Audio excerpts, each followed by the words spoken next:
बिस्मिल्लाहिर्रहमानिर्रहीम। अस्सलाम वालेकुम।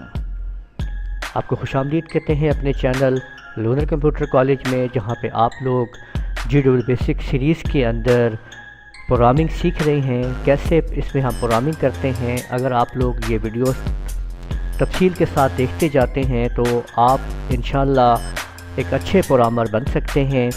तमाम के तमाम वीडियोस को तरतीब वाइज देखते जाइए कि किस तरह से कंडीशंस काम करती हैं और किस तरह तमाम चीज़ें वर्क करती हैं। अगर आपने हमारे चैनल को अभी तक सब्सक्राइब नहीं किया, सब्सक्राइब कर लीजिए ताकि आप लोगों को हमारी वीडियो मिलती रहें और बेल आइकन के ऊपर भी क्लिक कर दिया करें। आज की जो वीडियो है बहुत ही इम्पोर्टेंट वीडियो है। इस वीडियो में हम मैं आपको एक आउटपुट दिखाने लगा हूँ। ये देखें कि ये एक प्रोग्राम हमने बनाया है जिसमें एक वक्त में ही आप देख सकते हैं कि एक टाइम में ही मुख्तलिफ 5 किस्म की काउंटिंग एक साथ आपके सामने आ चुकी हैं, जिसमें आप लोग देख सकते हैं कि ये देखें पहली काउंटिंग जो आपको नज़र आ रही है वो नेचुरल नंबर है 1 से लेकर 10 तक। दूसरी तरफ आप देख सकते हैं ये इवन नंबर हैं और जुफ्त तादाद का सेट आप देख रहे हैं 2, 4, 6, 8 और 20 तक जा रहा है। ये आपके सामने ऑड नंबर आ रहे हैं जिसमें आप देखते हैं कि 1, 3, 5, 7, 9 ये कंप्लीट नंबर हैं जिसमें 0 से स्टार्ट हो रही है गिनती, 0 से लेके 9 तक जा रही है। जबकि ये आप इसमें देख सकते हैं कि 5, 10, 15, 20, 25 और 50 तक 5 के गैप के साथ जा रही है। तो एट अ टाइम ये तमाम की तमाम काउंटिंग्स जो हैं वो हमने क्रिएट की हैं एक सॉफ्टवेयर बना के, प्रोग्राम बना के। तो अब हम देखेंगे कि किस तरीके से इस प्रोग्राम को हमने तैयार किया और इसके पीछे कोडिंग क्या लगाई है, उसको अब हम तफसील से समझने की कोशिश करेंगे। यहाँ पे अगर आप यहीं पे आप थोड़ा सा अगर हम देखें, अगर हम फ़र्ज़ करें कि आपको इस तरह से कोई असाइनमेंट दी जाती है कि आपने ये असाइनमेंट तैयार करनी है, तो अब आपको क्या देखना चाहिए इसके अंदर। पहली चीज़ तो ये कि आप ये देखें कि यहाँ पे 1, 2, 3, 4, 5 आउटपुट आपको नज़र आ रही हैं।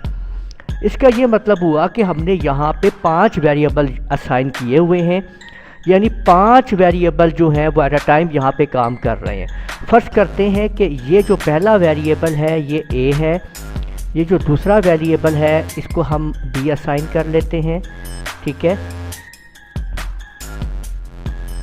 और ये तीसरा वेरिएबल C है और ये वेरिएबल आपका D है, जबकि ये वाला वेरिएबल आपका E वेरिएबल है, ये आपने असाइन कर लिया है इसको। तो पिछली वीडियो में मैंने आप लोगों को इसका एक फार्मूला बताया था कि आपने कैसे इनकी चीज़ें तैयार करनी है, यानी आपने ये बताना है, इसमें देखना है।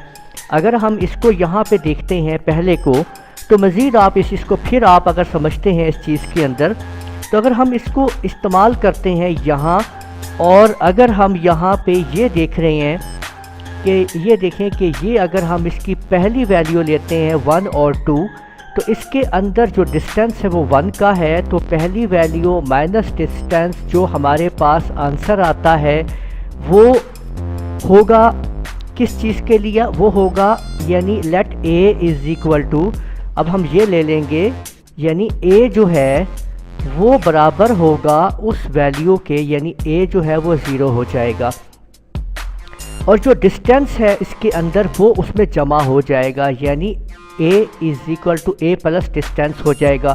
तो अब हम इसी को इस्तेमाल करते हुए इस तमाम की तमाम चीज़ों के हम इसको एक कोडिंग करते हैं ताकि हम इस तरह की आउटपुट जो है वो आसानी के साथ हम यहाँ पे तैयार कर सकें और देख सकें कि ये हमने किस तरह से इस आउटपुट को हम तैयार करेंगे।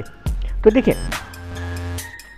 सबसे पहले मैं आपके सामने इस प्रोग्राम को लिखने के लिए पहले लाइन नंबर के ऊपर देखें मैंने CLS जो है वो कमांड लिख दी है। अब मैं साथ साथ आपको दिखाना चाह रहा हूँ कि मैंने इसको किस तरह से तैयार करना है। कि देखिए कि यहाँ पे अगर आप देखें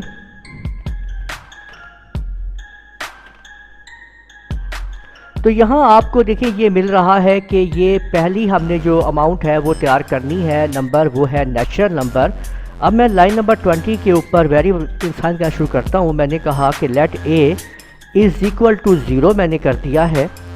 अच्छा, एक ही लाइन नंबर के अंदर अगर मैंने एक और स्टेटमेंट लिखनी है तो मैं ये कॉलन, ये आप देख रहे हैं, ये कॉलन जो है मैं यूज़ करूँगा। इसके अंदर आप देख सकते हैं कि ये वाला जो कॉलन है, जैसे ही मैं इसको यूज़ करूँगा तो आप इसकी मदद से आप एक और स्टेटमेंट इसी लाइन नंबर में आप लिख सकते हैं। तो यूँ आपने जो है वो देखें कि मैंने कहा कि let a is equal to 0 colon और let b is equal to 0 फिर colon, let c is equal to -1 फिर कॉलन, फिर let c is equal to d is equal to, अगले नेक्स्ट हम वेरिएबल d लेंगे, फिर इज़ इक्वल टू -1 फिर colon और फिर लेट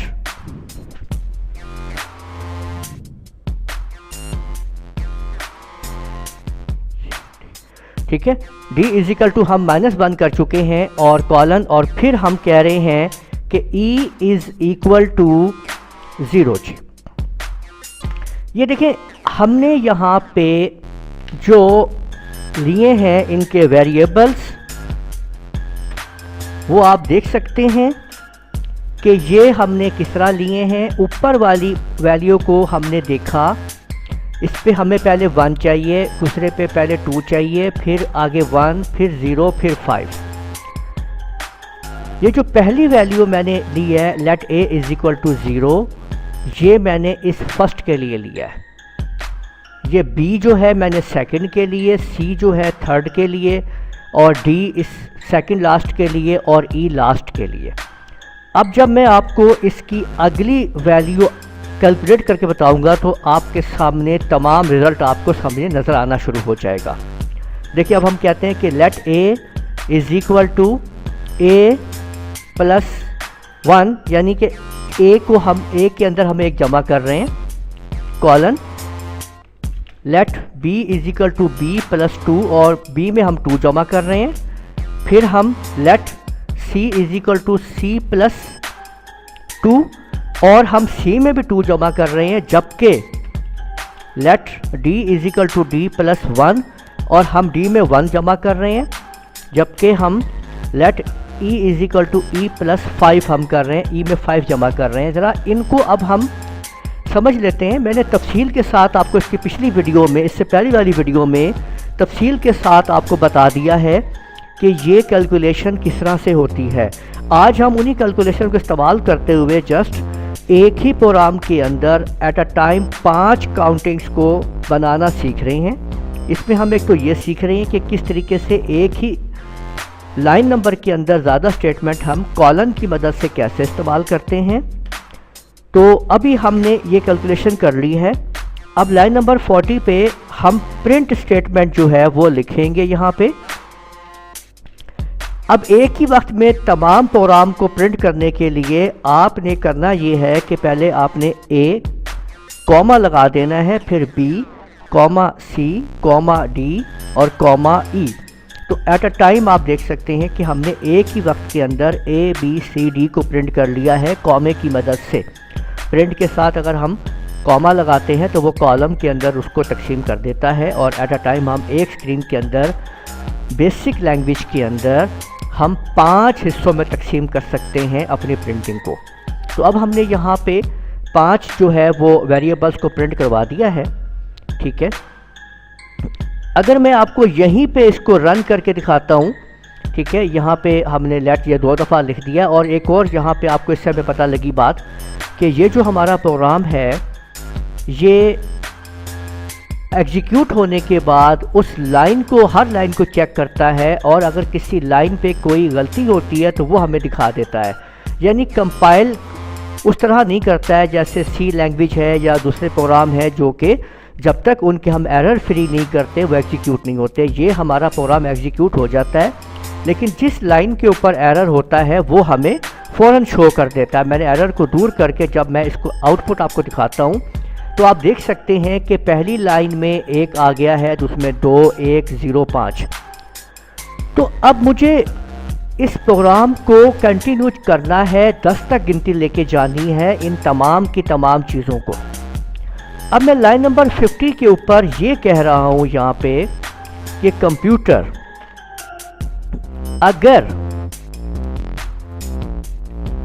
अगर a जो है जब तक छोटा है 10 से, देखिए आप लोग सोच रहे होंगे कि 5 काउंटिंग्स हैं, कंडीशन किस पे लगाई जाए। आप किसी एक पे भी लगा सकते हैं, इसमें मसला कोई नहीं है। मैं B पे कंडीशन लगा सकता हूँ, C पे लगा सकता हूँ, D पे लगा सकता हूँ, E पे किसी पे भी लगा सकता हूँ कि वो वैल्यू कब तक चलती है। मैं लगा रहा हूँ नेचुरल नंबर पहले नंबर के ऊपर कि अगर A जब तक 10 ना हो जाए, तब तक 10 से छोटा हो, ठीक है। कंप्यूटर तुम then go to line number 30 पे चलते रहो, else go to line number 60 पे शिफ्ट हो जाओ और 60 के ऊपर आपने प्रोग्राम को एंड कर देना है। ये देखिए अब मैं आपको दिखाता हूँ कि अब मैं अगर इसकी लिस्ट इसको CLS एक्टिफा करते थे, ठीक है। ये देखिए लिस्ट पे दिखाता हूँ, ये हमने एक सॉफ्टवेयर बनाया है मुकम्मल तौर पे। जब हम इसको अब रन करेंगे तो देख सकते हैं आप कि एट अ टाइम एक ही वक्त के अंदर तमाम की तमाम काउंटिंग्स, तमाम नंबर्स आपने अपने स्क्रीन के ऊपर हासिल कर लिए हैं। तो यूँ आप लोगों ने देखा कि किस तरीके से हमने इसमें अपने वेरिएबल्स को असाइन किया और एक ही कंडीशंस में तमाम लूप को इस्तेमाल करते हुए चलाया। अब मैं आपको इसमें थोड़ी सी तब्दीली करके दिखा देता हूँ। ये देखें कि अगर आप ये कहते हो कि जी इसकी बजाय अगर हम ई को यूज़ करें तब क्या होगा, देखते हैं। मैं ये कहता हूँ कि अब ई जो है, लेकिन हमें ये देखना है कि ई हमारा वेरिएबल क्या कैलकुलेट कर रहा है। वो 0 से लेकर 50 तक जा रहा है, तो हमने इसको 5 to 10 जा रहा है। अब अगर हम इसको यहाँ पे 50 कर देते हैं कि हम ये कह रहे हैं कि अगर हमारी ई की वैल्यू जब तक 50 से छोटी हो तब तुमने ये काम करना है, ठीक है। तो ये देखें कि अब मैं जब इसको एग्जीक्यूट करता हूँ तो तब भी वही मेरे पास आउटपुट है, यानी मैंने इस टाइम इस वाली कंडीशंस को पकड़ लिया है। इसको चेक कर रहा हूँ कि ये जब तक कंडीशन चलती रहेगी, मुकम्मल रहेगी, तब तक कंडीशन बाकी भी चलती रहेंगी। जैसे ही ये कंडीशन 50 होगी, बाकी कंडीशंस भी सारी की सारी ऑफ हो जाएंगी और उसी लूप के अंदर काम करेंगी। तो यूँ आप लोगों ने समझा कि किस तरीके से हम इस प्रोग्राम को हमने तैयार किया। उम्मीद है आपको ये वीडियो पसंद आई होगी और आपको स्टेप बाय स्टेप प्रोग्रामिंग समझ में आ रही होगी। आप लोग एक अच्छा प्रोग्रामर बनने के लिए हमारी इन वीडियोस को लाजमी तरतीब वाइज देखते जाएं, आपको बहुत मदद देंगी ये वीडियोस। आप इन वीडियोस को खुद देखें, दूसरों को शेयर करवाएं ताकि आप लोगों से आप भी फ़ायदा उठाएं और दूसरे भी फ़ायदा उठाएं। वीडियो को लाइक कीजिएगा, लाजमी कमेंट अच्छा सा दे दीजिएगा, हमारे चैनल को सब्सक्राइब कर लीजिए और बेल आइकन पर क्लिक कर दीजिएगा। नेक्स्ट वीडियो तक के लिए इजाज़त दीजिए। अल्लाह हाफिज़।